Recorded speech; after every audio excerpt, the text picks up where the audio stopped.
ನಾಳೆ ಮಧ್ಯಾಹ್ನ 2 ಗಂಟೆಯಿಂದ ವಕ್ಫ್ ತಿದ್ದುಪಡಿ ಕಾನೂನನ್ನು ವಿರೋಧಿಸಿ ಮುಸ್ಲಿಂ ಸಂಘಟನೆಗಳು ಮತ್ತು ವಿಪಕ್ಷಗಳು, ಕಾಂಗ್ರೆಸ್, ತೃಣಮೂಲ ಕಾಂಗ್ರೆಸ್, ಡಿಎಂಕೆ ಸೇರಿದಂತೆ ಅನೇಕ ಪಕ್ಷಗಳೇ ಕೋರ್ಟಿಗೆ ಹೋಗಿದ್ದಾವೆ.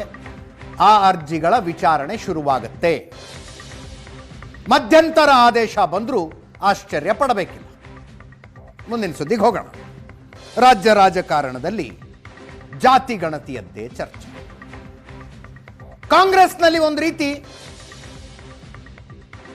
ಒಕ್ಕಲಿಗ ಲಿಂಗಾಯತ ನಾಯಕರುಗಳ ಒಂದು ಕಡೆ, ಉಳಿದವರೆಲ್ಲ ಇನ್ನೊಂದು ಕಡೆ ಅನ್ನುವ ಪರಿಸ್ಥಿತಿ ನಿರ್ಮಾಣ ಆಗಿದೆ. ಈ ಜಾತಿ ಗಣತಿ ಟೆಕ್ನಿಕಲಿ ಜಾತಿ ಗಣತಿ ಅಲ್ಲ, ಸಾಮಾಜಿಕ ಆರ್ಥಿಕ ಶೈಕ್ಷಣಿಕ ಸಮೀಕ್ಷೆಯ ವರದಿ. ಈ ವರದಿಯನ್ನ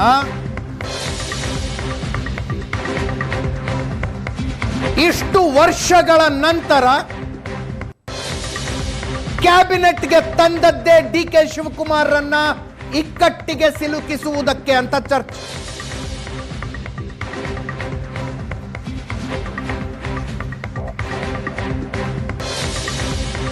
ಸಿದ್ದರಾಮಯ್ಯನವರ ಮೊದಲ ಅವಧಿಯಲ್ಲೇ ವರದಿ ತಯಾರಿತ್ತು.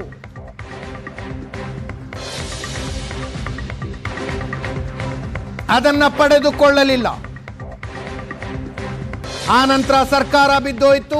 ಆದರೆ ಕಾಂಗ್ರೆಸ್ ಬೆಂಬಲಿತ ಮೈತ್ರಿ ಸರ್ಕಾರ ಬಂತು. ಕುಮಾರಸ್ವಾಮಿ ಅವರು ಮುಖ್ಯಮಂತ್ರಿ ಆದರು. ಕಾಂಗ್ರೆಸ್ ಬೆಂಬಲದೊಂದಿಗೆ ನಡೀತಾ ಇದ್ದ ಸರ್ಕಾರ ಅದು. ಆಗಲೂ ಕೂಡ ಈ ವರದಿಯ ಕಡೆ ತಿರುಗಿ ನೋಡಲಿಲ್ಲ.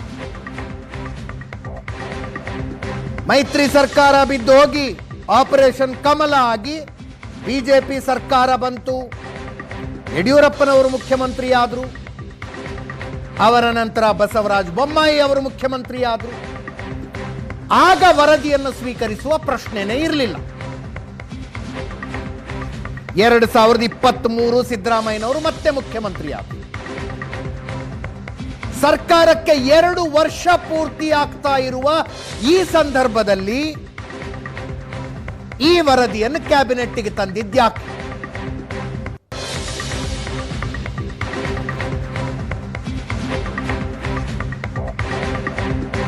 ಅಕ್ಟೋಬರ್ 31ರ ಡೆಡ್ಲೈನ್ ಅನ್ನ ಹೈಕಮಾಂಡ್ಗೆ ಕೊಟ್ಟು ಬಂದಿರುವ ಡಿ.ಕೆ. ಶಿವಕುಮಾರ್ರನ್ನ ಇಕ್ಕಟ್ಟಿಗೆ ಸಿಲುಕಿಸುವುದಕ್ಕೆ ಅಂತ ರಾಜಕೀಯ ವಲಯದಲ್ಲಿ ಜೋರು ಚರ್ಚೆ.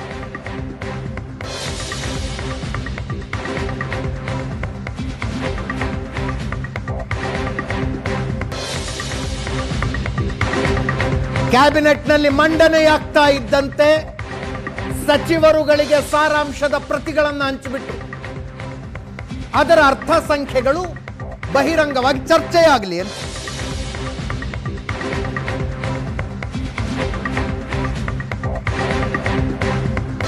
ಈಗ ಸಿದ್ದರಾಮಯ್ಯ ಬಣದ ಸಚಿವರುಗಳು ಸಮೀಕ್ಷೆಯ ಸಮರ್ಥನೆಗೆ ನಿಂತುಕೊಂಡಿದ್ರೆ, ಒಕ್ಕಲಿಗ ಮತ್ತು ಲಿಂಗಾಯತ ಸಮುದಾಯದ ನಾಯಕರುಗಳು ಹೇಳೋದಕ್ಕೂ ಆಗದೆ ಸುಮ್ಮನಿರೋದಕ್ಕೂ ಆಗದೆ ಒದ್ದಾಡ್ತಿದ್ದಾರೆ.